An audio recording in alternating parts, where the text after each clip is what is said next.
Boa noite a todos.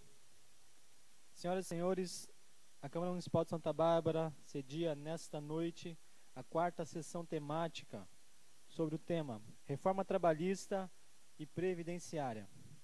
A presente sessão, realizada no plenário do Dr. Tancredo Neves, está sendo transmitida ao vivo através do site www.camarasantabarbara.sp.gov.br, além da página oficial da Câmara Municipal de Santa Bárbara do Oeste no Facebook. Iniciaremos nossos trabalhos nessa noite com a composição da mesa diretiva e, para tal, convidamos o presidente da Câmara Municipal de Santa Bárbara do Oeste, o senhor Felipe Sanches.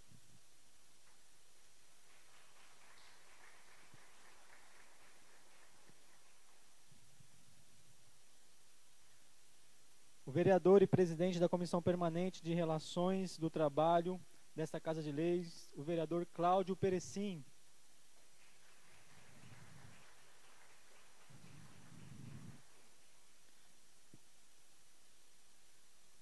A juíza titular federal da Vara do Trabalho, doutora Mari Ângela Pellegrini.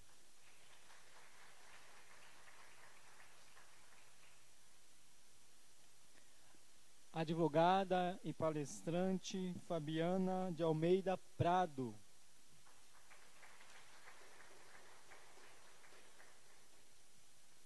Advogada e palestrante Simone Cristina Santos.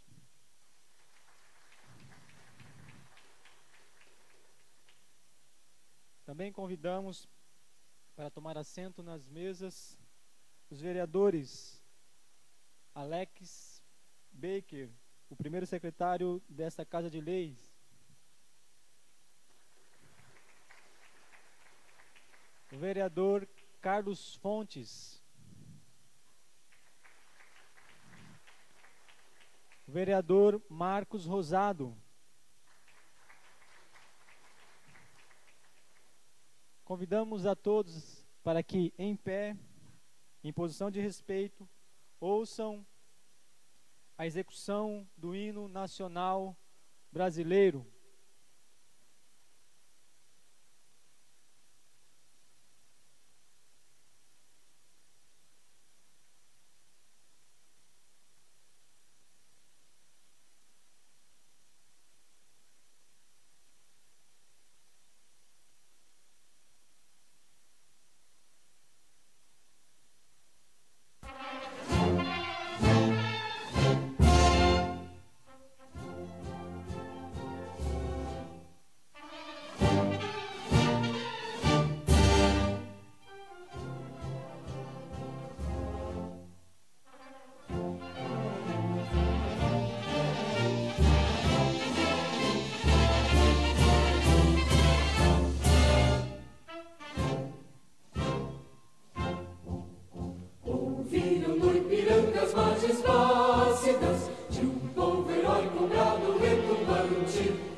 Sem teu formoso céu risonho e límpido, a imagem do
a justiça clama forte, verás que o filho teu não foge à luta, nem teme que te amora a própria morte, terra adorada, entre outras vilas do Brasil, uma pátria amada, dos filhos deste sol nas mães, gentil, pátria amada, Brasil.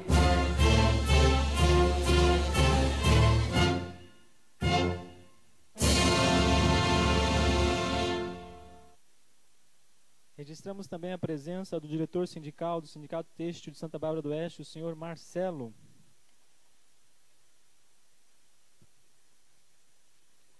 Agora, com a palavra para a abertura oficial dos trabalhos, o presidente da Câmara Municipal, o excelentíssimo senhor Felipe Sanches. Boa noite, pessoal. Boa noite. Boa noite. Gente, antes de iniciarmos, eu vou novamente, já está virando praxe, né, doutora? A quebra de protocolo. Mas vou quebrar novamente o protocolo. Pedir aos senhores que estão no plenário, para que os senhores possam entrar aqui dentro, na verdade, do plenário, hoje no auditório, mas agora no plenário, para que vocês possam ficar mais próximos de nós. Até porque a intenção é do debate, é do conhecimento. Então, eu queria abrir para vocês poderem estarem assentando aqui nas cadeiras dentro do plenário. Nós temos cadeiras aqui tanto na mesa dos senhores vereadores, como também nas cadeiras de apoio. Fiquem à vontade, vai ser um prazer recebê-los, vocês mais próximos de nós. Tudo bem que eu estou desde manhã assim ainda, mas ainda dá para chegar perto, né? Não precisa, é só não levantar muito o braço e tal, mas ainda, como a gente está do dia inteiro, mas vocês podem chegar perto da gente, o pessoal que está também no plenário lá. Pode entrar. Doutora Regiane, tudo bom? Fiquem à vontade na mesa. Até que... Pode? Fique à vontade. Quem estiver no plenário também pode entrar para ficar mais próximo, para a gente já começar o evento. Bem, a quarta sessão temática, ela tem como tema a reforma trabalhista e previdenciária. São dois temas super importantes que a Câmara Municipal traz para debate dentro do nosso município, para conhecimento também da população, tendo em vista que nós estamos sendo transmitidos pela TV Câmara Web e também está sendo transmitido pelo site da Câmara, Facebook e as demais redes e meios de comunicação da Câmara Municipal. Esta reunião ela é realizada e organizada pela Comissão de Direitos do Trabalho da Câmara Municipal, que tem como presidente o vereador Cláudio Perecim e membros o vereador Carlos Fontes e Alex Baker, que estão também aqui presentes. Se faz presente também aqui o vereador Marcos Rosado, e deixo aqui também um abraço dos demais vereadores que, por motivos de agenda, possivelmente não possam estar no dia de hoje. Então, neste momento, eu quero passar as conduções desse trabalho para o vereador presidente da Comissão de Trabalho da Câmara Municipal de Santa Bárbara, o vereador Cláudio Perecim, que estará assumindo então o controle e o comando da sessão temática do dia de hoje. Muito obrigado, uma boa noite a todos vocês, que tenhamos uma noite aproveitosa, podendo ter um maior conhecimento desses temas e também possamos aqui discutir e debater pontos deste tema. Depois, só antes de iniciar, será passada a lista para questionamentos. O Fernando que está com a lista? Então, só essa observação. Quem quiser fazer uma pergunta para os palestrantes, para os membros da mesa, vai estar sendo passado pelo Fernando uma lista para que vocês possam, então, se inscrever. Tem um período de iniciação de inscrição e término para que nós possamos ter uma organização dentro do evento. Então, quem quiser se inscrever já pode chamar o Fernando, à medida que as palestras forem ocorrendo, e vai ter o prazo que vai estar sendo encerrado, o momento para inscrição, e aí nós não vamos, lógico, fica a cargo de quem está comandando a sessão, mas conforme o estipulado nas sessões temáticas, o prazo de inscrição se encerra e após o encerramento do prazo de inscrição não será permitido as inscrições. Mas passo o controle então da sessão temática para o presidente da Comissão de Trabalho, o vereador Cláudio Perecim, que estará assumindo então o controle da sessão a partir desse momento. Muito obrigado e boa noite.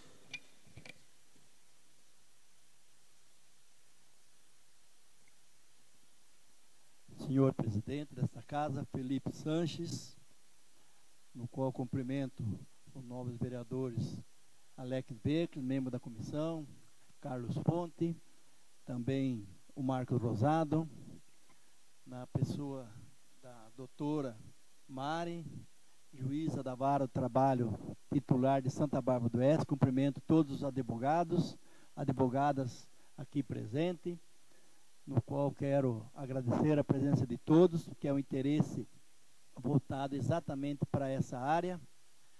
Eu quero também aqui agradecer a presença também da advogada doutora Fabiana, que também vai discorrer sobre a reforma trabalhista, né? E também a doutora Simone, que vai falar sobre a Previdência, seus reflexos, que hoje é muito importante. Hoje se fala muito em aposentadoria, como vai ser, e a doutora Simone vai dar uma ideia para a gente, como está, o que pode acontecer, o que vai acontecer com as possíveis reformas.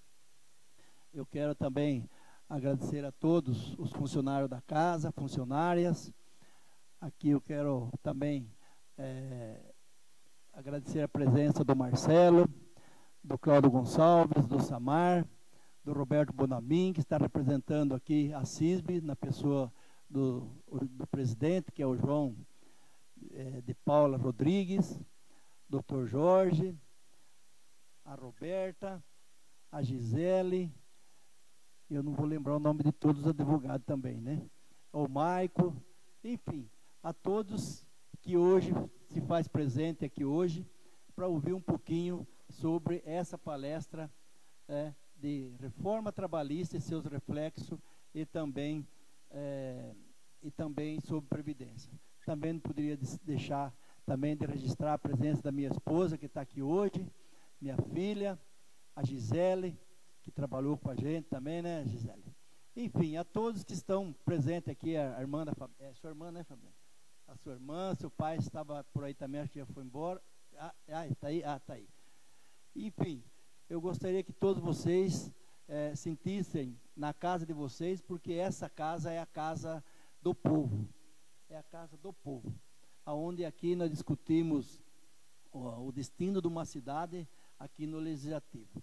E nessa gestão, nessa mesa, né, Felipe, vereador Felipe, presidente dessa casa, foi acertado com a mesa diretora que cada comissão, todo mês, apresentaria um tema. E esse tema é da comissão de trabalho. É por isso que hoje, essa sessão temática, está acontecendo esse tema hoje, né? Muito obrigado a todos, né? E sintam-se aqui acolhidos por todos nós aqui da Câmara. Obrigado. Também passamos para fazer uso da palavra a juíza federal titular da Vara de Trabalho de Santa Bárbara do Oeste, doutora Mariângela Pellegrini.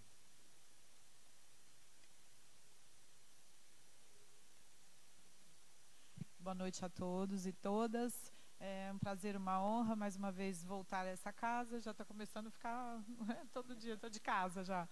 E agradeço. Eu falei para ele que depois que eu queria ir para a plateia para poder assistir, se a doutora for apresentar algum slide, vai apresentar, né?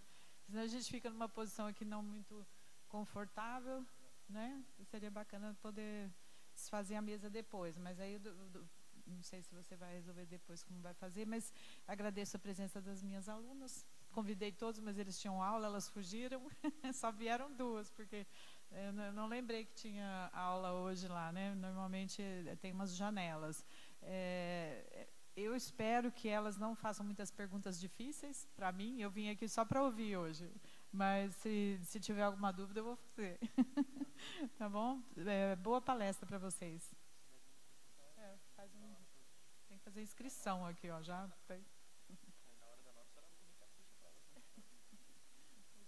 Passo agora a condução ao presidente Perecim, para que possa dar continuidade à quarta sessão temática sobre o tema Reforma Trabalhista e Previdenciária.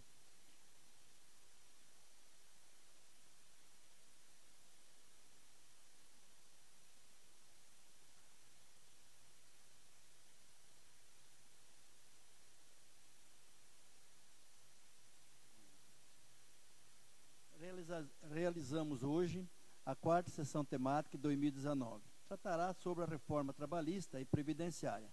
Queremos esclarecer que trataremos apenas das questões relacionadas ao tema da sessão temática. Portanto, não permitiremos a inclusão de outros assuntos estranhos à finalidade para a qual foi convocada, né? Então, convidamos agora a advogada, doutora Fabiana de Almeida Prado, no qual falará sobre a reforma trabalhista e seus reflexos na vida do trabalhador. Você terá 15 minutos para você discorrer sobre esse assunto. Se passar um pouquinho também, não tem tanto problema, né, Ana? E também eu gostaria que, se a mesa quiser se desfazer e sentar lá para ver melhor aqui o slide aqui no Data Show, fiquem à vontade, viu?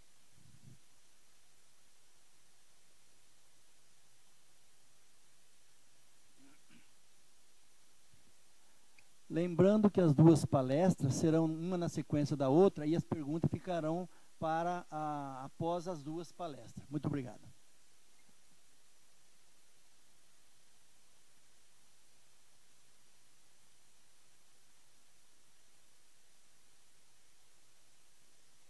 Boa noite a todos. Eu sou a Fabiana, advogada trabalhista, moradora da cidade de Piracicaba, atuo lá e região. Eu agradeço o convite do Cláudio Perecim, que foi com muito gosto que eu vim. Falei para ele: Perecim, não estou acostumada a fazer palestra. As minhas reuniões são poucas pessoas. Ele falou: não se preocupe, vai lá, fale. Então, estamos aí para tentar abordar um pouquinho dos temas da reforma trabalhista, né? Porque ela se iniciou em novembro de 2017, já estamos há 1 ano e meio com essa reforma em vigor, mas ainda está causando muitas situações aí, muitas dúvidas. Então, a gente vai tentar aqui discorrer. No meu caso, eu vou fazer sobre os pontos mais relevantes que eu considero na prática trabalhista mesmo, porque são muitos os pontos que houveram a reforma. Então, a gente não vai ter nem tempo hábil para isso, para poder estar falando de tudo. Então, a gente vai pontuar aí os mais importantes, o que a gente acha que efetivamente vai mudar, está mudando e futuramente pode ter um impacto aí tanto para o trabalhador quanto para o empregador. Vamos lá?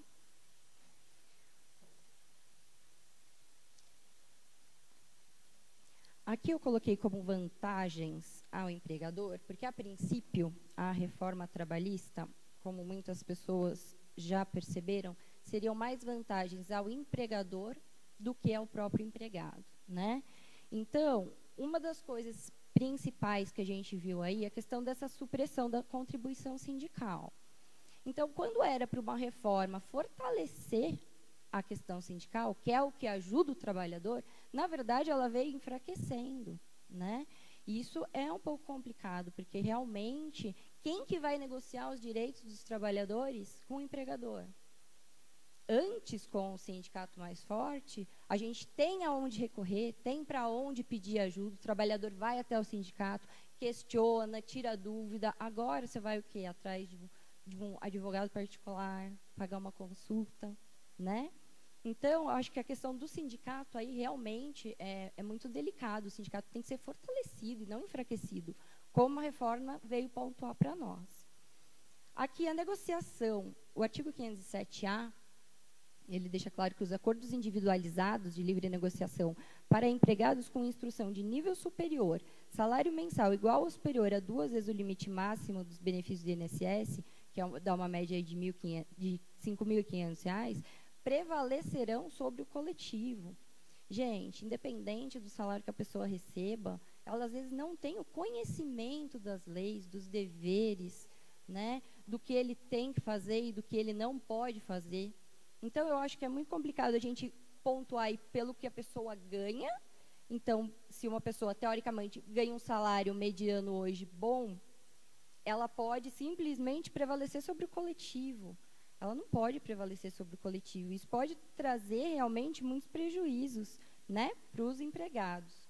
Então, eu acho que a reforma trabalhista está revogando muitos direitos que já estavam consagrados há muito tempo.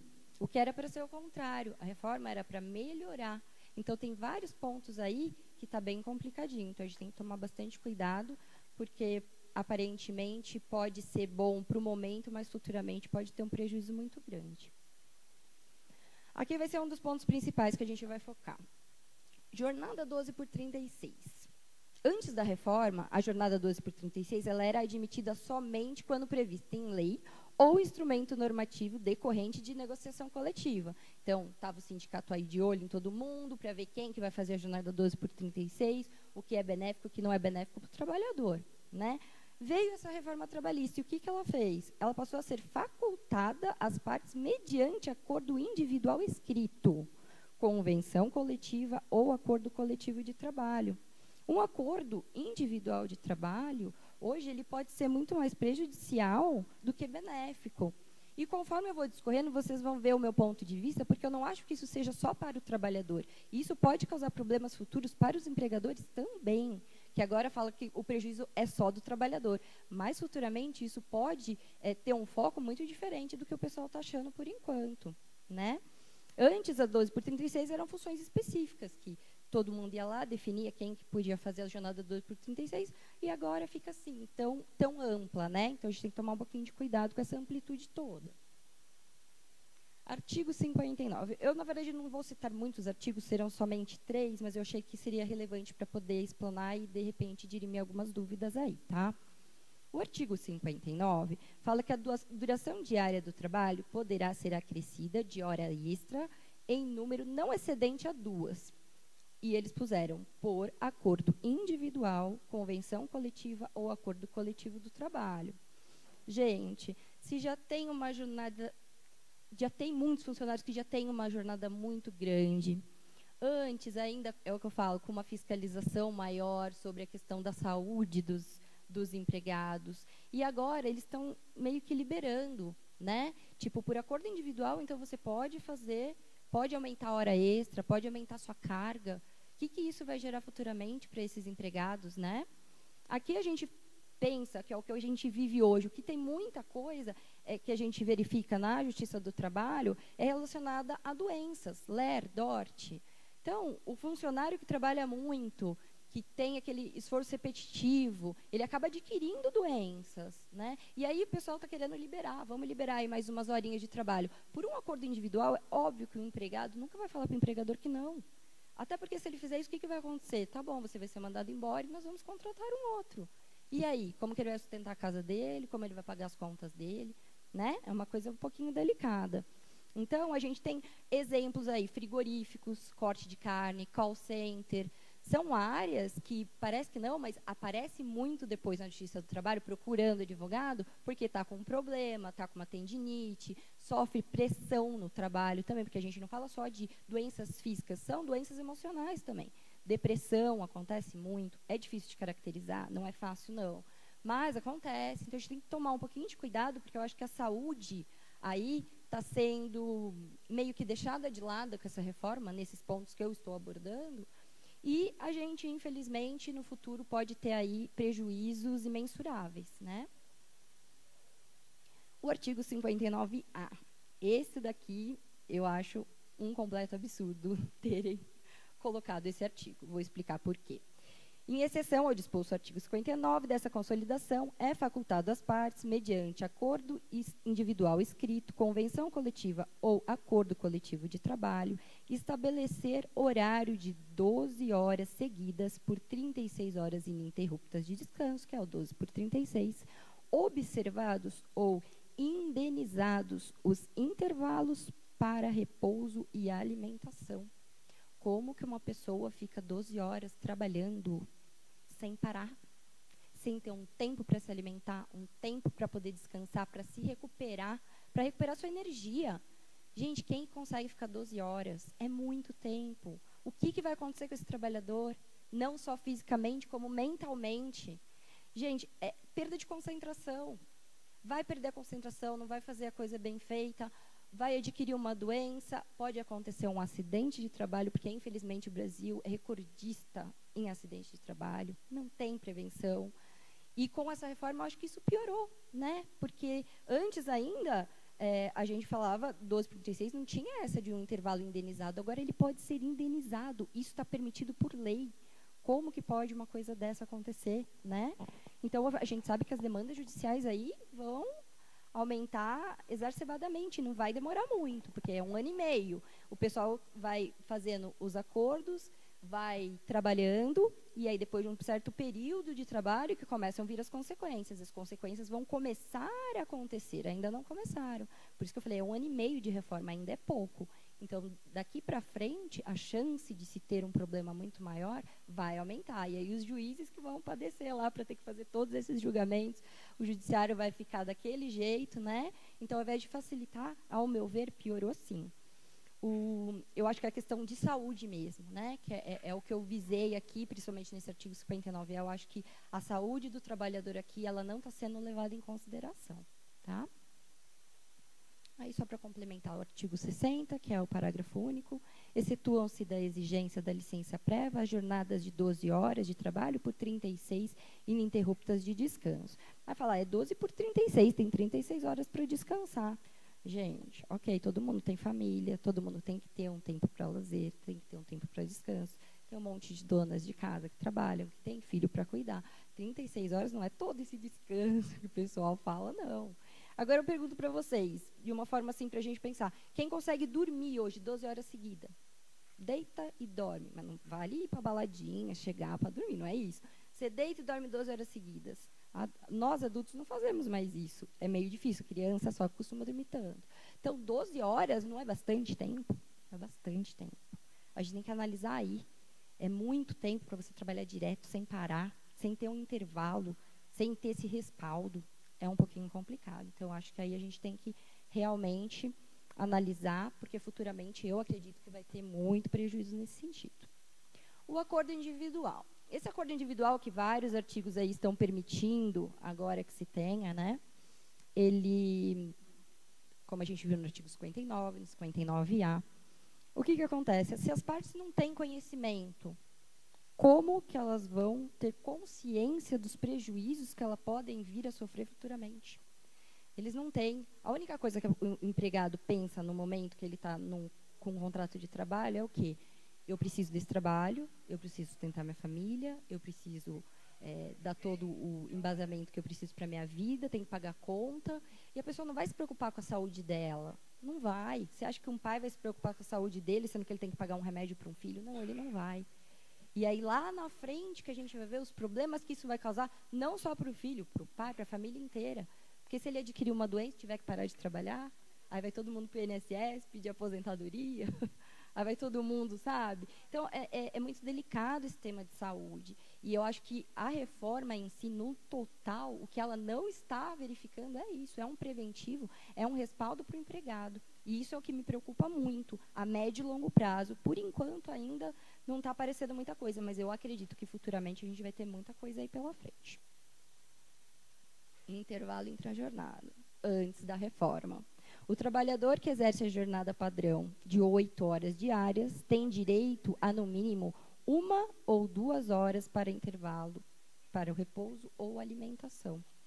Isso foi antes da reforma. Após a reforma, o intervalo dentro da jornada de trabalho poderá ser negociado. Mais uma vez aí, pode-se negociar. Desde que tenha no mínimo 30 minutos. 30 minutos para você parar, comer, descansar, retomar suas energias para voltar ao trabalho, não é um tempo suficiente. Já tem comprovações médicas da necessidade de se fazer a digestão, da questão de você ter uma concentração. Então, 30 minutos... Antes era de 1 a 2 horas. Eles estão reduzindo para poder fazer um acordo em 30 minutos a pessoa poder comer. Só que não é só isso. O problema maior é que, além disso, se o empregador não conceder intervalo mínimo para almoço ou concedê-lo parcialmente, a indenização será de 50% do valor da hora normal de trabalho, apenas sobre o tempo não concedido, em vez do tempo do intervalo devido. A gente já verificava na Justiça do Trabalho diversas vezes a questão de não se ter o horário. E está lá no Olerite, pago. Então, você recebia por você não estar parando, você recebia. Agora, além de tudo, não é a hora cheia. O empregador só vai pagar o período que não foi concedido, 15 minutos, 10 minutos. No bolso do empregador, isso não vai mudar nada. Para ele vai ser melhor, trabalhe mais, vou pagar aí os 15, 20 minutos seu por dia, que eu prefiro, do que deixar você parar para descansar. Então, ao invés de a gente falar, não, pelo menos essa 1 hora, nem a 1 hora a gente tem mais. Na verdade, pode ser acordado, sim, em no mínimo 30 minutos. Então, eu acho que isso realmente é uma coisa complicada. Nós não somos robôs, né? Nós temos limites. Então, eu acho que nós temos que zelar pela nossa segurança física e mental. E, obviamente, que alguém tem que zelar por esses empregados, porque os empregados não vão chegar para o patrão, desculpa, mas meia hora para mim é muito pouco, posso ter problema futuro lá na minha saúde, dá uma olhadinha aqui, patrão, o médico falou que não é assim. Não vai fazer isso, né, gente? Então, realmente, é uma situação aí que me preocupa bastante. Horas em itinerário. Horas em itinerário, acabou-se, não tem mais. Antes da reforma, considerava o serviço efetivo o período em que o empregado está à disposição do empregador aguardando ou executando ordens. Outro ponto, que apesar de não ser muito discorrido, eu tenho uma prática com essa questão de horas em itinerários, que tem muito cortador de cana. Eu já tive muita reclamação trabalhista nesse sentido, com cortador de cana. Então, você vê a realidade deles, né? Que é bem complicado. Então, após a reforma, não são considerados dentro da jornada de trabalho as atividades no âmbito da empresa, como descanso, estudo, alimentação, interação entre colegas, higiene pessoal, troca de uniforme. Não será considerado como hora extra o tempo de transporte do empregado até a empresa, da empresa até a sua casa. Um dos exemplos, que é o que eu vou aqui enfatizar para vocês, que eu tenho muita prática, é com os cortadores de cana. Então, o que acontece? Além deles já terem uma moradia muito precária, né? Porque a maioria mora dentro das usinas, então tem as casas que as usinas oferecem, um lugar é difícil acesso, tem que ser o transporte da empresa, ou seja, se configura tudo às horas em itinerário, mas ele não vai ter mais direito. Então, se ele tem que sair para estar 4 horas dentro de um ônibus, que também tem uma situação bem precária, esses ônibus, até às 5 horas, passando para pegar todos os colegas de trabalho, para todos eles irem trabalhar, ele está 1 hora indo, 1 hora voltando à disposição da empresa, porque ele está, e ele não recebe por essas horas mais. Então, espera aí, o cara não está trabalhando, gente? Ele já está lá na porta, esperando, bonitinho, o horário do ônibus passar, pegar todos os colegas, e ele já não recebe mais. Isso é uma supressão de direitos que a reforma trouxe. E isso eu fico chateada, porque eu falo, como eu vivo isso, eu vejo muito esses trabalhadores, a gente sabe que eles sofrem, como é complicado para eles. Essa 1 hora a mais de ida, 1 hora a mais de volta, no salário, no final, muda toda a vida deles. Então, eu acho que isso é uma situação bem delicada. Outro ponto aí, que eu acho que é bastante gritante, foi a questão dos danos morais, né? Antes da reforma, os juízes estipulam o valor das ações envolvendo danos morais, que eu achava super justo, realmente. O juiz está de frente com as partes, ele sabe o que está acontecendo, ele sabe sobre a emoção de cada um, etc., sabe o que se passou, né? Agora, a proposta impõe limitações ao valor a ser pleiteado pelo trabalhador, estabelecendo um teto para alguns pedidos de indenização. Ofensas graves cometidas por empregadores devem ser de no máximo 50 vezes o último salário contratual do ofendido. Gente, é totalmente discriminatório isso. Uma pessoa que ganha um salário mínimo, uma pessoa que ganha R$5.000 por mês, os dois participam da mesma empresa, os dois passaram por assédio moral. A humilhação foi a mesma, mas o dano moral vai ser o mesmo? Vai ser completamente diferente. Porque um ganha pouco, teoricamente falando, um salário, o outro ganha 5.000. Então, peraí, a humilhação de um vale mais do que a humilhação do outro? Como que a gente pode ver isso, né? Eu acho que isso também é uma questão aí para ser muito bem pensada. Agora a gente teve, na verdade, uma decisão recente, agora dia 22/4, né, no STF, enquanto ele não define, alguns juízes do trabalho têm considerado inconstitucionais as novas regras para indenização por danos morais estabelecidas pela reforma. Para eles, não pode ser aplicada a limitação imposta pelo artigo 223G da norma por gerar tratamento discriminatório, porque é isso que está acontecendo, gerando tratamento discriminatório entre as pessoas. Então, você vale o que você recebe de salário, não é o que você passou. Então, essa situação tão atual, a gente já está vendo que, na verdade, o que a reforma nos trouxe não está tão de acordo assim, porque aí os juízes já estão sabendo, já estão se impondo, né? Porque não pode deixar uma coisa dessa acontecer. O dispositivo atrelou os valores de danos morais à remuneração das vítimas. Pela lei, as indenizações devem variar entre 3 e 50 vezes o último salário do trabalhador, a depender do grau da ofensa, que pode ser desde leve a gravíssima. A tarifação foi questionada pelo STF por meio das ações diretas de inconstitucionalidade. Realmente, nada mais justo, né, gente? Porque essa questão do dano moral realmente é muito complicado. Outro ponto aí, um dos últimos, aonde a gente vê aí uma situação bem delicada também, seria a questão das gestantes e trabalho insalubre. Antes da reforma, as mulheres grávidas ou lactantes estão proibidas de trabalhar em lugares com condições insalubres. Não há limite de tempo para avisar a empresa sobre a gravidez. Então, aqui a gente fala de 2 pontos. Um sobre a proibição e um sobre o tempo, né? Que não tinha tempo para avisar a empresa. Após a reforma, é permitido o trabalho de mulheres grávidas em ambientes considerados insalubres, desde que a empresa apresente atestado médico que garanta que não há risco para o bebê nem para a mãe. Gente, se é insalubre, e já tem o adicional de insalubridade, como que não tem risco? Se não tivesse risco, não teria esse adicional. Então, todo mundo que está passando pelas atividades insalubres é porque tem algum risco, sim. Tanto para a mãe quanto para o bebê, isso aí pode dar problemas muito sérios depois. Imagina um trauma de uma mãe que trabalhou num lugar insalubre e o médico foi lá, deu o atestado, até porque, gente, vamos falar a verdade, dependendo do médico, vai pelo que a empresa quer. A gente sabe que isso acontece, né? Na prática, isso acontece muito. E aí ele vai lá e coloca, não, pode trabalhar, mãe, não vai ter problema nenhum. E aí, futuramente, quem vai se preocupar com essa mãe, com esse bebê? Ninguém. Ninguém está preocupado com isso, porque a reforma permite, né?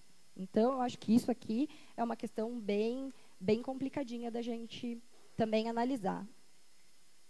A lei trabalhista, ela traz consigo ferramentas que possibilitam maior autonomia às convenções e acordos coletivos, sem colidir com qualquer dos temas elencados no seu artigo 611-B. Poderiam determinar tal prazo para a comunicação. Vou explicar para vocês esse slide aí.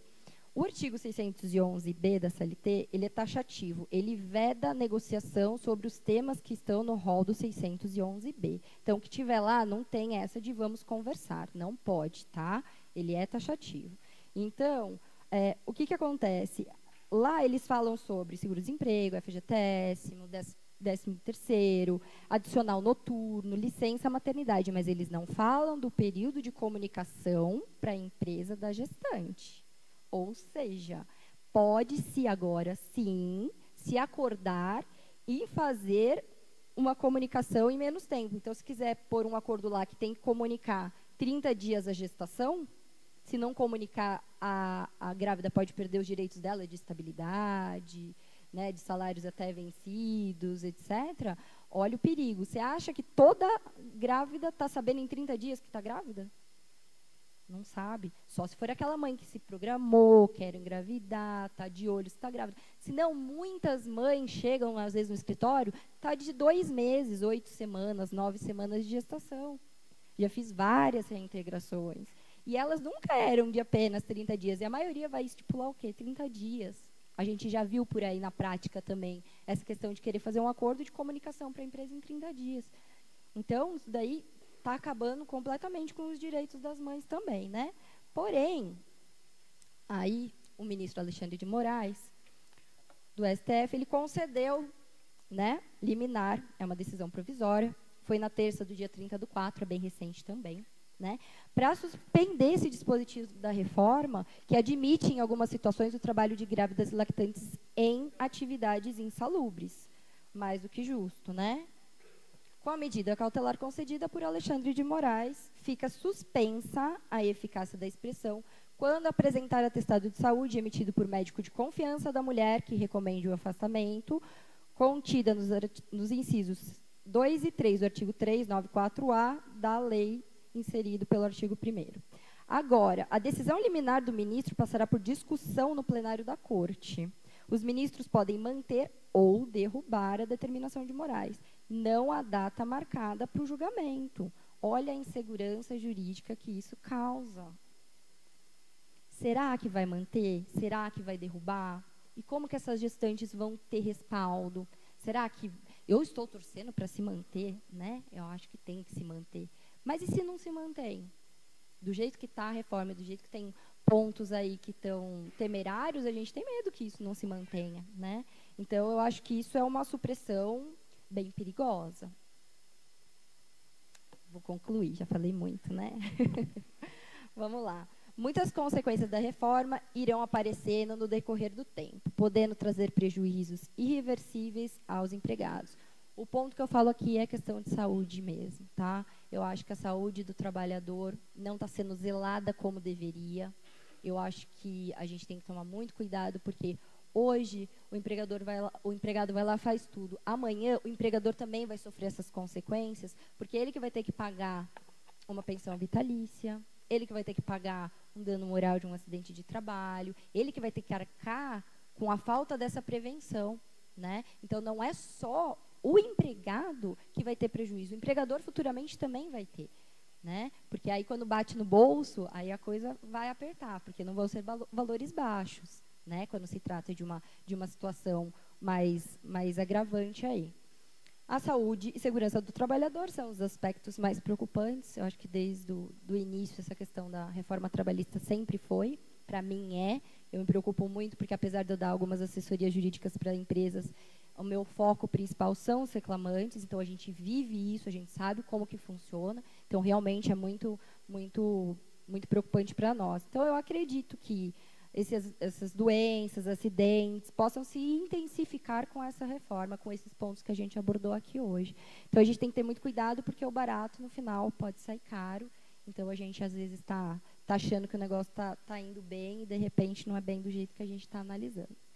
Pessoal, obrigada pela atenção de todos. Qualquer dúvida, qualquer coisa, tem meu e-mail. Vocês podem ficar à vontade para me escrever, tá bom? E eu agradeço a atenção de todos vocês. Muito obrigada.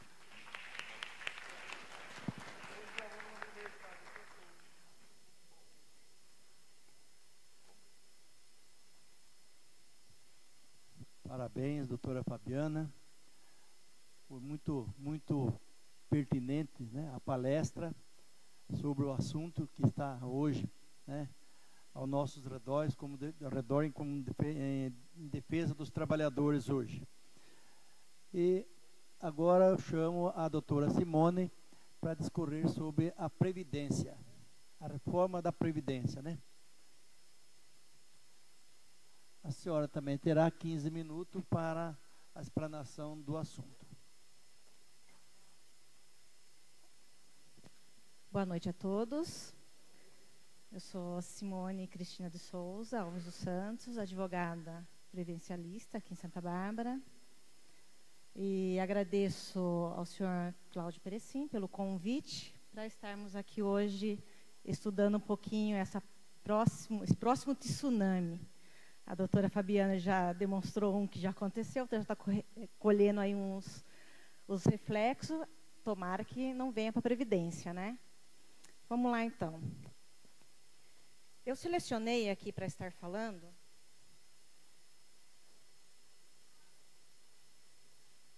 sobre a regra de transição. E antes de começar tudo, vamos falar um pouquinho sobre o direito adquirido.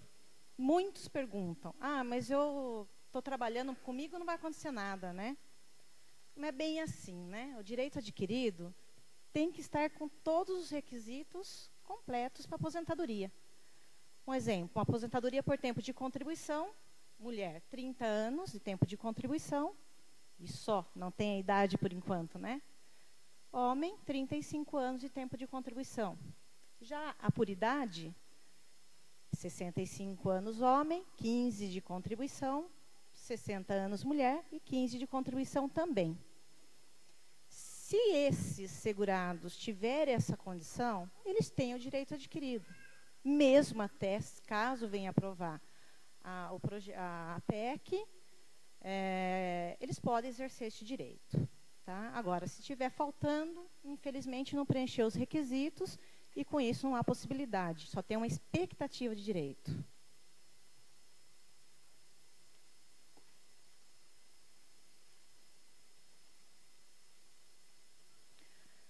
Vamos falar sobre a regra de transição, então, no tempo da aposentadoria por tempo de contribuição.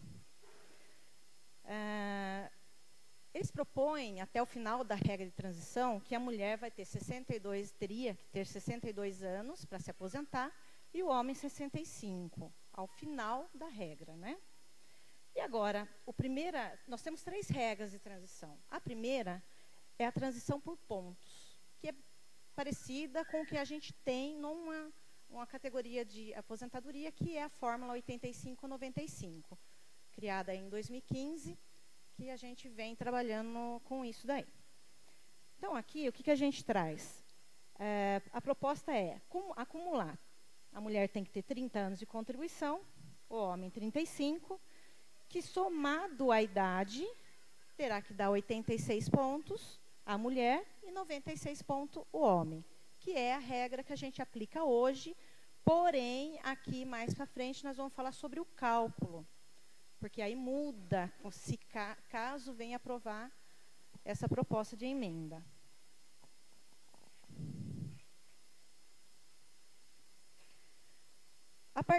Caso seja aprovado, a partir de 1º de janeiro do ano que vem, de 2020, desculpa, a pontuação será acrescida 1 ponto a cada ano para o homem e para a mulher, até atingir, no caso, a mulher, 100 pontos e 105 para o homem. Então, vai gradativamente aumentando esses pontos, sempre na somatória, sempre observando, nesse caso, que precisa a mulher ter 30 anos de contribuição e o homem 35. A segunda regra que nós temos na proposta é a idade mínima. Aí nós já pegamos a questão da idade, além do tempo também. Aqui nós temos que acumular. Mulher 30 anos, o homem 35 de contribuição. Mulher com 56 anos de idade, que vai começar, e o homem começará aos 61 anos. Aqui nós temos que somar, também para dar, mas tem que ter os 2 requisitos.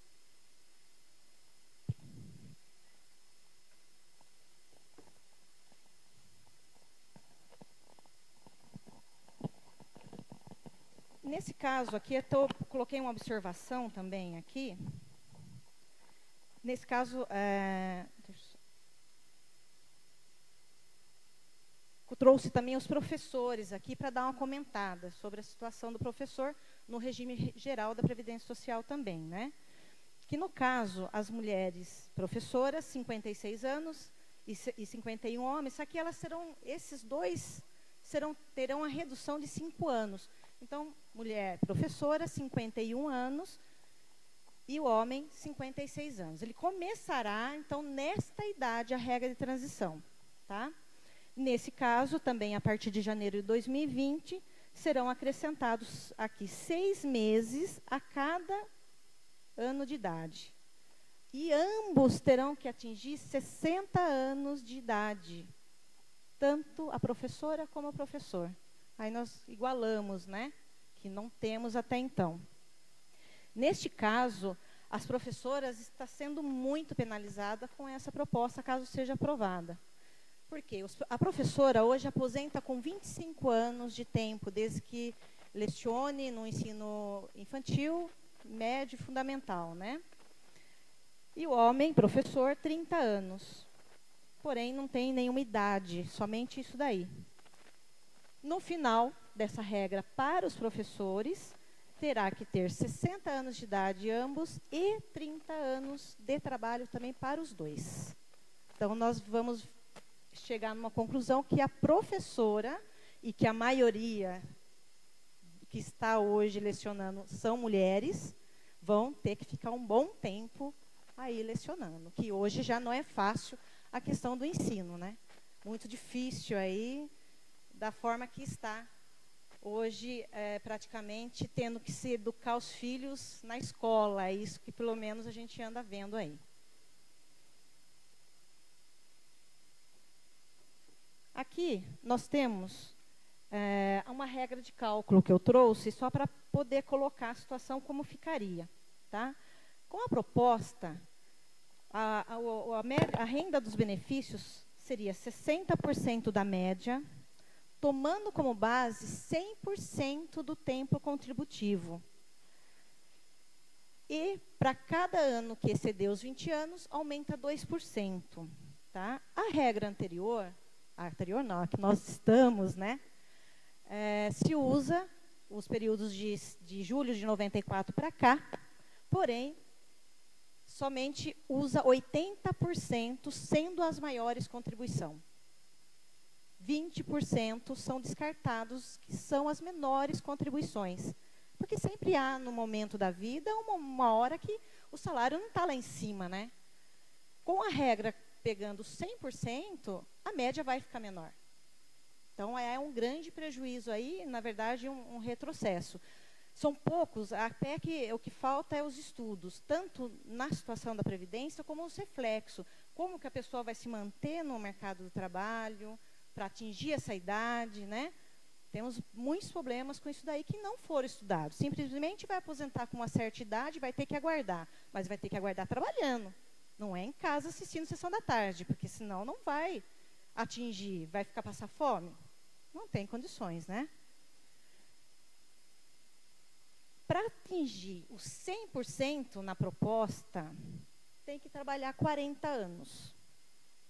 Então, na hora que chegar, trabalhou 40 anos, 60%, vai acabar atingindo 100%. Então, os trabalhadores terão que ficar no mercado por 40 anos lá. Além do que, assim, não vemos outra situação, porque se tiver a idade mesmo, vai ter que trabalhar, não tem outra forma. Não vai ter um benefício como hoje. Ah, tem um fator previdenciário, o valor é menor, tudo.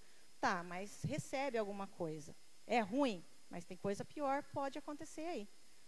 Então, não vai ter essa possibilidade. Ou ele vai trabalhar ou não vai ter renda nenhuma, não tem opção.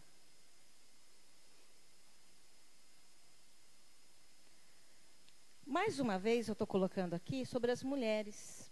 Por quê? A mulher, ela precisa de menos tempo para se aposentar. 30 anos e o homem 35. No cálculo aqui, para o homem se aposentar, ele tendo 35 anos, vai se exceder 15 anos dos 20, de onde a gente começa, pode ser aumentado em 2%. Nesse caso do homem, será os 60% e acrescentará 30%. Ele vai aposentar com 90% da média salarial dele. Já a mulher só tem um excedente de 5, que vira 10. Então, neste caso, a mulher ela aposenta com 80%.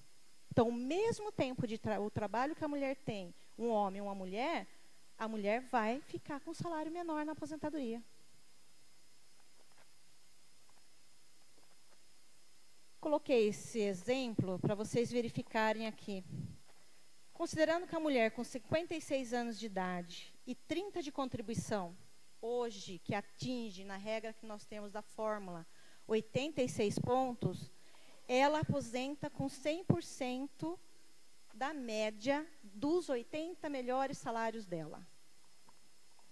Certo? Já na proposta, na mesma circunstância, ela vai aposentar, então, com 80%.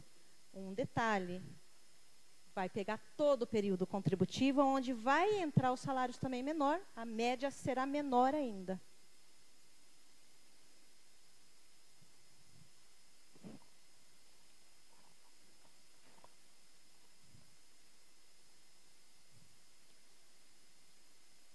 Temos essa terceira regra, que é a com pedágio.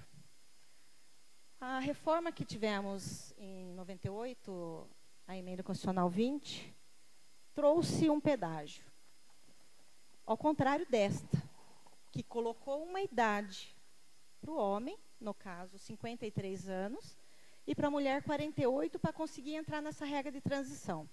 O que faltava, lá no caso, seria não para aposentadoria integral, mas sim para proporcional, porque existia aposentadoria para mulher com 30, para o homem 30 anos e mulher 25 anos.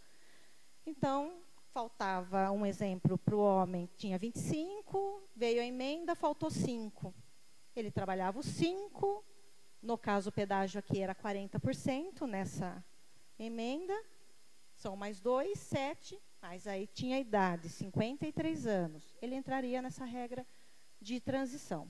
Já o nosso pedágio, agora para essa nova proposta, não vai ter idade, mas ou a mulher vai ter que ter, no mínimo, ou mais, né, faltando 28 anos de contribuição. Então, só poderá faltar 2 anos para se aposentar.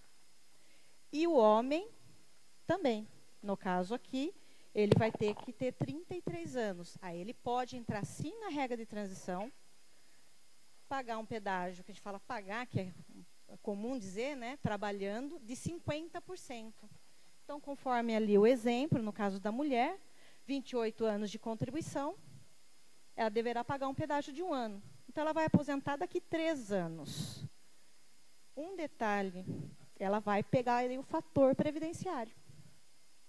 Então, ela pega todas as regras agora, né, ela tem 50 anos de idade, ela vai trabalhar 1 ano a mais, na verdade, 31 anos, porém, ela vai aposentar com quase metade do valor da sua média por conta do fator. Ah, ele é ruim? Também é ruim. Mas ela pode aposentar com 50 anos, 51. E não 56 ou 62 a hora que chegar. Aqui trouxemos aqui também a transição na puridade, que já tem um tempo mínimo, e um tempo mínimo de trabalho e idade também. No caso, os homens, 65 anos e mulher, 60 anos. No caso, a mulher, mais uma vez aqui, só para ela, né, vai aumentar 6 meses de contribuição para cada ano até atingir os 62 anos. Então, na idade, na aposentadoria por idade, só a mulher que vai ser alterada, de 60 para 62 anos, no final da transição aqui. Os 15 anos que hoje isso é exigido, será acrescentado também 6 meses para cada ano de contribuição, até atingir 20 anos de contribuição. Então, homem e mulher, 20 anos de contribuição para uma aposentadoria que a gente fala por idade. Porque, na verdade, a aposentadoria por tempo de contribuição não vai ter mais, se for aprovada. Vai ter que ter idade e o tempo de contribuição. É uma híbrida, mas é mais parecida com a puridade do que um tempo só de contribuição. Aqui nós temos um exemplo, uma mulher que tenha 59 anos e, de repente, for aprovada, ela iria aposentar, de repente, o ano que vem. Ia fazer 60, só que ela não pode mais. Ela tem que ter 60 anos e 6 meses. 15 anos e 6 meses. Não vai dar para o ano que vem. Vai ficar para o próximo. Então, ela só vai aposentar com 61 anos e com 16 anos de contribuição. E isso porque ela está bem pertinho de se aposentar. Imagina aquelas que estão faltando 3, 4 anos, de repente, aí, para conseguir adquirir essa aposentadoria.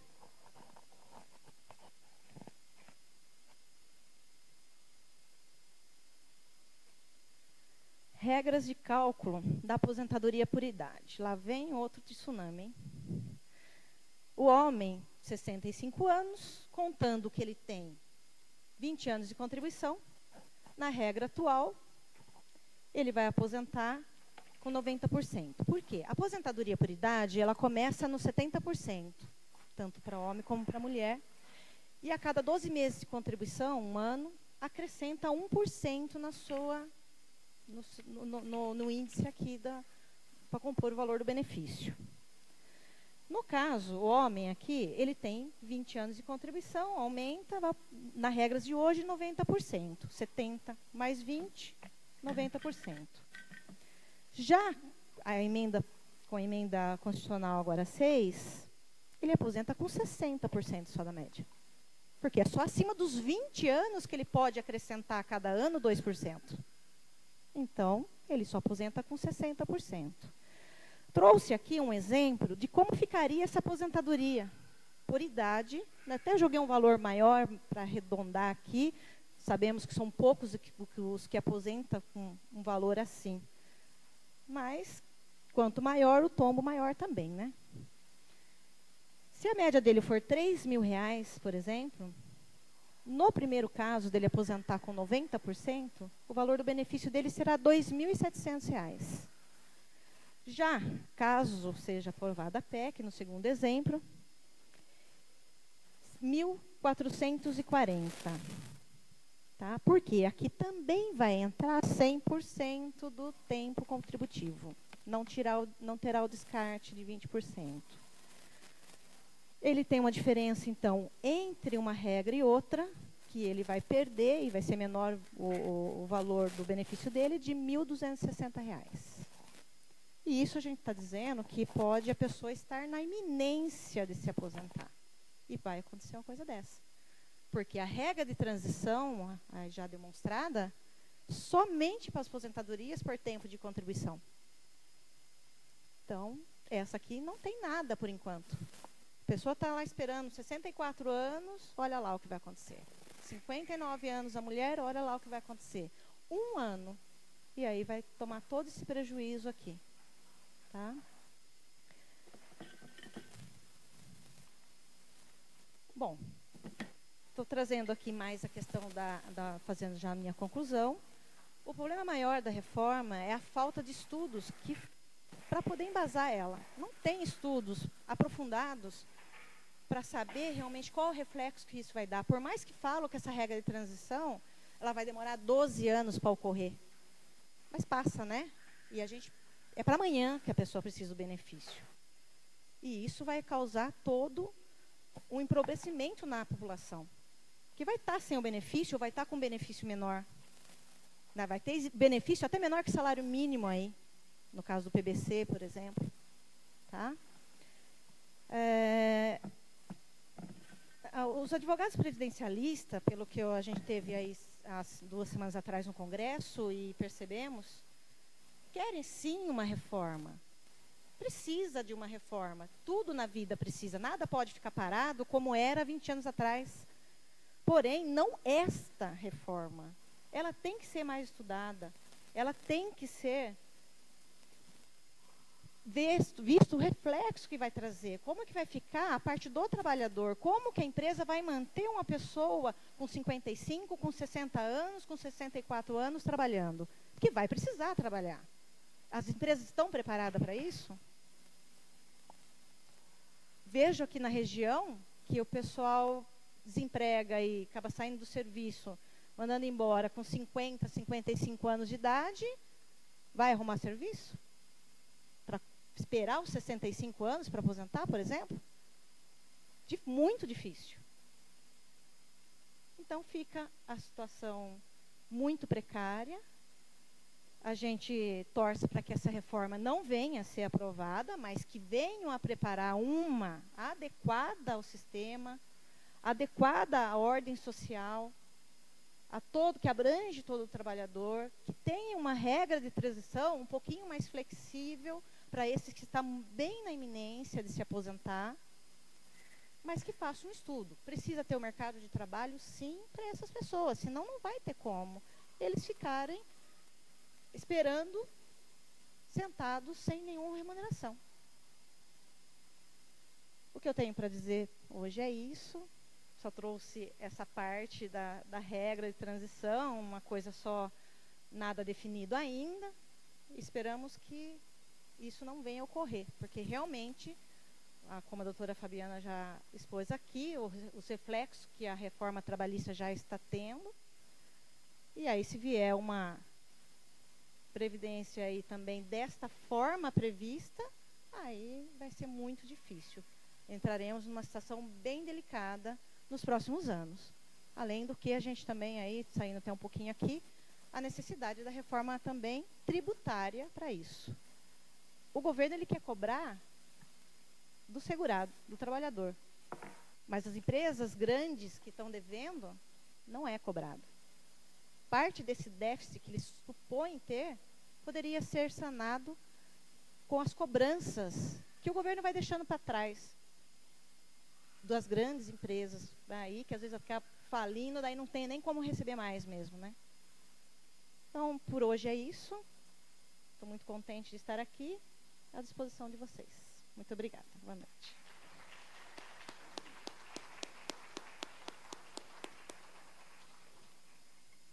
Parabéns, doutora Simone, a advogada que realizou o sonho de muita gente já em Santa Bárbara do Oeste, né? Pelo seu trabalho, pela sua dedicação, parabéns, parabéns mesmo. Antes de eu abrir ao público, eu gostaria de abrir para os vereadores, se quiserem fazer alguma manifestação, umas perguntas, tanto para a doutora Fabiana, como para a doutora Simone.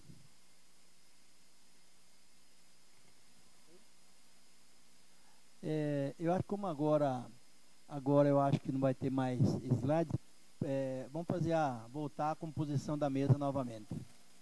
Por favor. Doutora? Não, só faz pergunta na mesa aqui. Fica à vontade, pode perguntar na mesa. Mas fica à vontade, se quiser ficar aí também, fica à vontade, mas...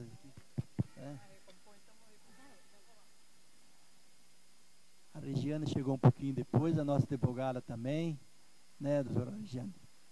Obrigado por ter vindo. Só vem contribuir com essa sessão temática, né? Vereador Carlos Fonte, gostaria de fazer algumas perguntas. Vereador Marcos Rosado.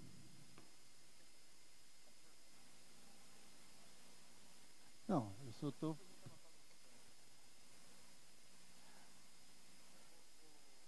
Com a palavra, oi.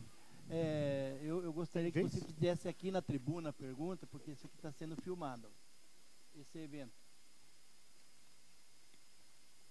Obrigado, vereador.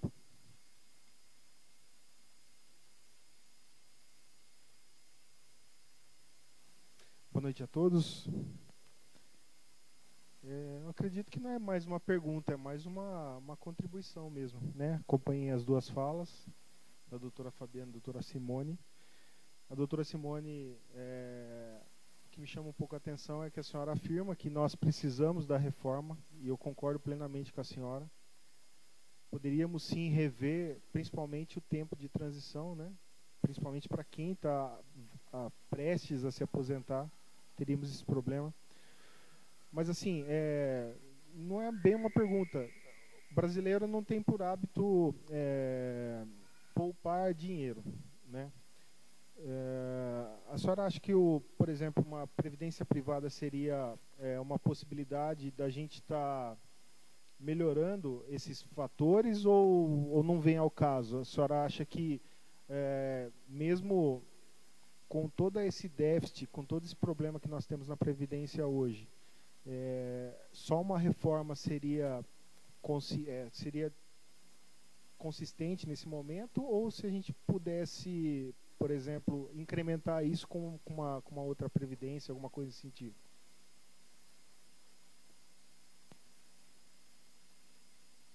Então,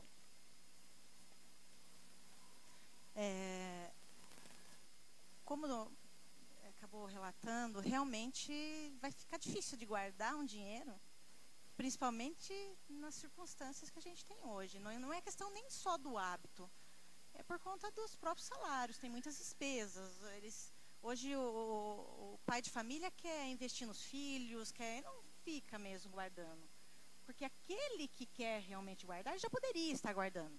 Você vai num banco e faz uma aposentadoria privada lá, que é uma capitalização. Quantos fazem isso? Se ficar por conta da parte individual, da forma, no caso da capitalização, que foi também já mencionado na questão da PEC, não vai ter essa possibilidade. Vai chegar, ficar no final, ninguém é aposentado. Aí a miserabilidade está, assim, escancarada aqui no Brasil. Eles estão tirando base dessa questão de uma capitalização, que seria uma contribuição individual, que a pessoa mesmo vai ter que guardar, com bases em países como a Suécia, a Itália, a Polônia, e aí? Nós estamos aonde? Né? Entendi. Não tem sentido na situação que é a forma do brasileiro ser, como o senhor mesmo mencionou, a questão da capitalização. Eu entendo pouco do assunto, confesso que vim para aprender mais, né? Das duas partes. A questão, assim, a senhora estuda esse tema. A senhora vê uma outra saída para esse estudo, para contribuir de alguma forma para esse estudo, já que essa reforma ainda não foi votada, a senhora lê alguma coisa, alguma outra saída ou alguma outra hipótese que a gente, de alguma forma, poderia, até pelos contatos que nós temos com deputados, essas coisas, propor para estar melhorando essa proposta que vai ser votada, alguma coisa nesse sentido? Tá. Como eu acabei colocando na minha exposição, o que falta é os estudos. O problema maior que existe é realmente em manter a pessoa no trabalho. Isso é essencial para que venha a funcionar se fosse essa reforma ou qualquer uma que venha. Porque se tiver mercado tanto para a pessoa mais idosa ou mais velha, não vou falar em idoso só, mas tem que ter para os novos também. Então, se todo mundo estiver contribuindo, vai ter dinheiro para pagar todo mundo. Então, mas não tem isso. A gente já vê, nesse momento, a dificuldade de se manter no mercado de trabalho. Diferente do regime próprio, né, que tem estabilidade. Lá já tem uma idade, já vai mudar também com a proposta também prevê para aquele regime, mas tem a idade. E tem a estabilidade para o funcionário público. Agora, o trabalhador, no regime geral, não. Ele está numa empresa hoje, amanhã, uma empresa grande, como a gente já teve várias aqui na nossa região, fecha. Entendi. E ele vai conseguir um emprego, está ganhando um salário razoável porque está há 15 anos numa empresa. Ele vai arrumar um serviço em outra empresa como? Se o salário dele estava alto e ninguém quer contratar ele. Então, o estudo maior tem que ser acompanhado, sim, do mercado de trabalho para isso. Eu falo lá, sempre recomendei, quando alguém fala, mas eu sou novo, às vezes vem procurar a gente, o filho vem acompanhando o pai e tal, o que deve fazer? Tem que fazer previdência privada mesmo. Vai lá no banco e fala, vê se você pagar aí. Você tem vamos pôr, hoje a MEI, que paga sobre o salário mínimo lá. Paga sobre o salário mínimo, você vai ter o mínimo da previdência, talvez, certo? E você faz a capitalização. O problema é que realmente não há possibilidade. Não tem uma cultura para isso. Não tem a cultura.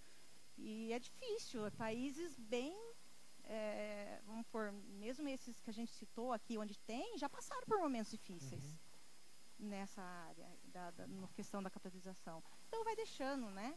Não vou. E outra, né? A gente vai falar hoje, por exemplo, uma pessoa que está trabalhando por conta, ele tem as contas.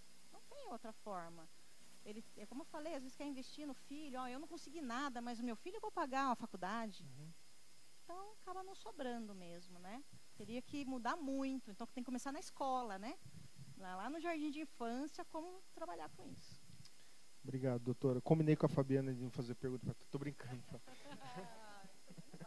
Obrigado pelas exposições de vocês, foram muito ilustrativas e eu tenho certeza que todos aprenderam nessa noite. Obrigado. Agora, como não tem... Você quer falar um pouco, Felipe? Então, eu abro agora para o público fazer as perguntas. Presidente. E a primeira que está fazendo a pergunta é a doutora Maria Ângela. Presidente. Desculpa. Em tempo, por favor, usa a palavra. Senhor presidente, Felipe Sanches, presidente Cláudio Perecim, da Comissão do Trabalho, senhores vereadores, público aqui presente, doutores, doutoras, que eu ouvi atentamente aqui, inclusive vocês estavam falando, eu estava pesquisando algumas coisas, e o que me assusta realmente da situação no Brasil, com relação à Previdência, é que no ano 2018 fechou aí com um déficit de 290 bilhões de reais. E a previsão para este ano 2019 é de 309 bilhões, segundo a pesquisa que a gente fez. E a gente vê que isso é um resultado no desgoverno que vem há mais de 30 anos, né, roubando o país, saqueando a população, né, uma política de Robin Hood, vivendo em dois países, né, onde um país trabalha para tratar daquele outro país que vive de bolsas, né? E quando foi criada a Bolsa Família, era outro nome, na época de Fernando Henrique, mas era uma questão de dar a vara para o cidadão pegar o peixe. Era uma questão de ajuda para as pessoas ir lá, fazer um curso profissionalizante, uma ajuda de 3, 4 meses, e o camarada caminhar com a sua própria perna. Hoje, o que a gente vê no país é uma situação muito triste. Assistindo um programa do Cabrini, alguns anos atrás, aqui em outro estado, no sertão, ali uma pessoa jovem, uma moça, acredito que tenha lá uns 18 anos, se me fala a memória, ela já tinha 6 filhos, um com cada pai. Né? O Cabrini perguntando para ela, mas como que você faz para se manter? Não, é que cada filho, o governo me paga R$ 1.500. E estava grávida de outro pai. Aí ela disse o seguinte: agora com essa criança que vai nascer, eu vou terminar minha casa. Então, é uma situação, é polêmica, uma situação polêmica, como a própria doutora colocou aqui, não é? Mas o governo que está agora aí, em um mês, alguns meses, não dá para consertar 30 anos de desgoverno que nós tivemos no Brasil, né? Tem que ser estudada a reforma, tem que ser muito bem estudado profundamente, porque realmente é uma situação muito complicada, mas infelizmente, quando eu deparei com esses números, que ainda há uma previsão de 309 bilhões, né? E a reforma é necessário fazer a reforma, porque daqui a pouco não vai ter dinheiro para pagar aposentado e pensionista. São 14 milhões de desempregados que não estão contribuindo com a Previdência. Porque hoje nós trabalhamos para pagar o aposentado, amanhã alguém vai trabalhar para pagar a nossa aposentadoria. Não é? E se tiver mais desemprego, mais desempregado, como que vai ficar a situação? Então essa é a minha opinião. Não é uma pergunta, mas fica aqui uma reflexão. Né? Infelizmente, existe bolsa para tudo, vale para tudo. Alguém paga por isso. Infelizmente, está aqui o resultado da Previdência. Infelizmente. Obrigado. Parabéns, vereador Carlos Fonte. Abrindo a inscrição agora para o público, a doutora Mari Ângela quer fazer uma pergunta para a doutora Fabiana. Eu estou brincando com ela. Eu brinquei que eu não ia fazer pergunta, né? Mas vou desafiar. Não, eu coloquei brincando. Na verdade, é só uma brincadeira. Vou pedir para ela falar o que ela mais gostou da reforma, se é que teve alguma coisa, e o que ela menos gostou. Assim, o que você achou que foi mais prejudicial e o que foi bacana. O que você acha que dá para salvar? De tudo que você leu, viveu, que deve ter alguma coisa boa.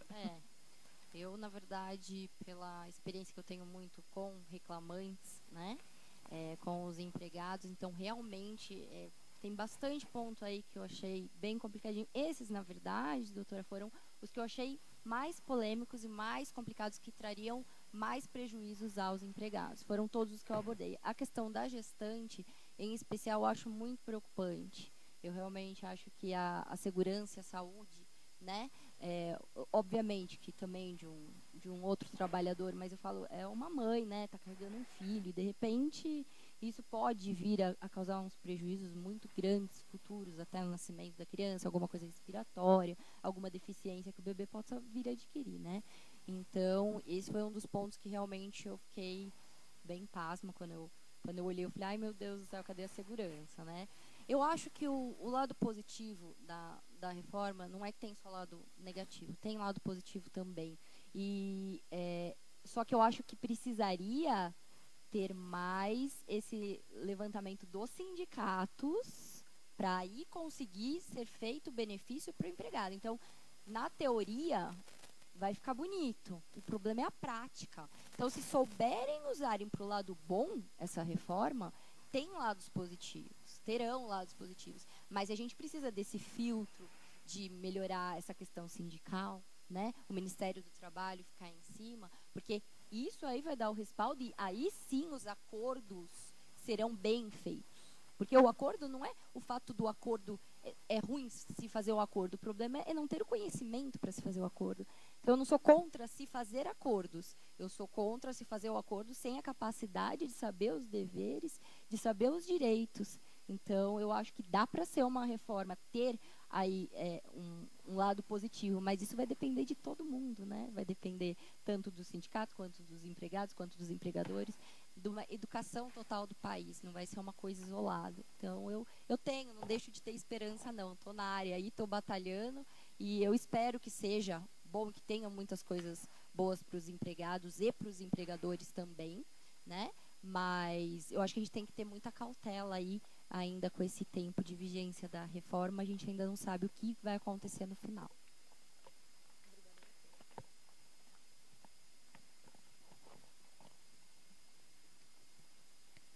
Mais alguém do público, advogado, advogada, gostariam de fazer pergunta aqui para as palestrantes? Ou mesmo, se for o caso, até para a doutora Mari?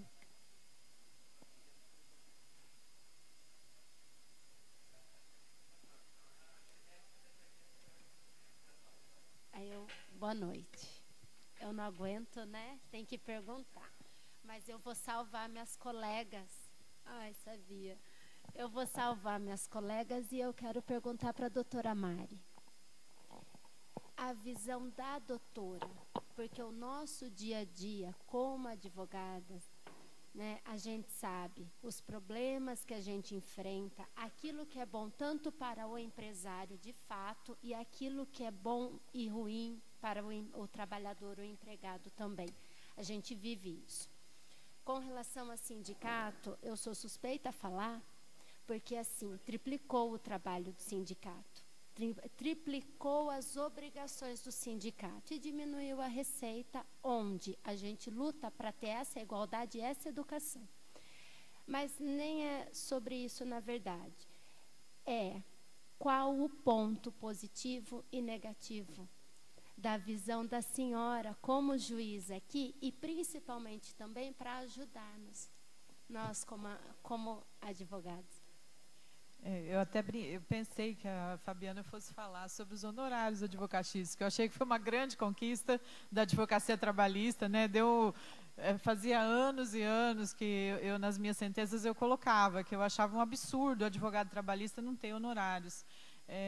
Sempre dá um pouco de medo, né, em relação à reforma. Eu acho que a pior coisa que a reforma trouxe, o bom foi honorários, né? Apesar que eu achei que desprezou a Justiça do Trabalho e os advogados trabalhistas quando colocou um percentual mais baixo. Por que a OAB fala em 30%, até 30% dentro da lei da advocacia, né, da OAB, e para vocês um limite dentro da Justiça do Trabalho? Sempre aquela diminuição, né? Isso eu não achei bacana. E o ponto positivo, ou melhor, negativo, né, que esse positivo era de vocês, que eu achei foi em relação aos benefícios da justiça gratuita. Eu achei que é inconstitucional, eu tenho declarado isso nas minhas sentenças, e aguardo ansiosamente que o Supremo Tribunal Federal também o faça. Então, são esses dois pontos que eu achei bem interessante. Respondi? Boa noite. Doutora, eu gostaria de fazer uma pergunta para a senhora. Depois da reforma trabalhista, 14 de novembro de 2017, aumentou ou diminuiu os processos na vara do trabalho? A senhora tem esse número, né? Não, eu tenho esse número, inclusive está muito preocupante, muita gente preocupada, porque se vai diminuir, tem várias perdendo juízes substitutos que ajudavam, o tribunal por causa dos cortes do orçamento também, não foi só na educação. Aliás, a Justiça do Trabalho foi a primeira que sofreu cortes, né? O corte foi muito grande, muito significativo, porque a ideia acho que era acabar com a Justiça do Trabalho. Mas estamos lá firmes e fortes, tentando também, assim como os sindicatos, né, tentando sobreviver. Foi realmente muito ruim para nós. É difícil falar para você a sua pergunta, essa pergunta de números, né? Mas eu tenho, sim, caiu bastante, mas por causa exatamente desses dois pontos que eu toquei. O medo de pagar na sucumbência, né, se perder a ação, foi muito bem divulgado isso, mas eu acredito que seja transitório e certamente, assim que os advogados perceberem que os juízes estão ao lado dos trabalhadores, dando os benefícios, isso tende a aumentar, porque foi realmente esse o medo maior, é transitório. E eu acredito até que vai duplicar ou triplicar na medida em que as negociações coletivas forem enfraquecidas. Nós vamos precisar declarar inconstitucionalidade, nulidade de negociações coletivas, provavelmente. Eu acho que isso vai ser muito questionado. Então, eu vejo um aumento muito significativo na Justiça do Trabalho nos próximos anos. Todo mundo, os advogados pisando em ovos, né, os trabalhadores também com medo, mas a tendência é aumentar. Eu acho que foi assim só o primeiro ano. A gente já sentiu em 2019 o aumento. É isso. Boa noite. Não estou aberta a perguntas mais, devido ao adiantado da hora. Muito obrigado. Mais alguns advogados aí, pessoal aqui do auditório, gostaria de manifestar? O presidente da casa, Felipe Sanches, gostaria de manifestar. Era isso que ia fazer? Então tá bom.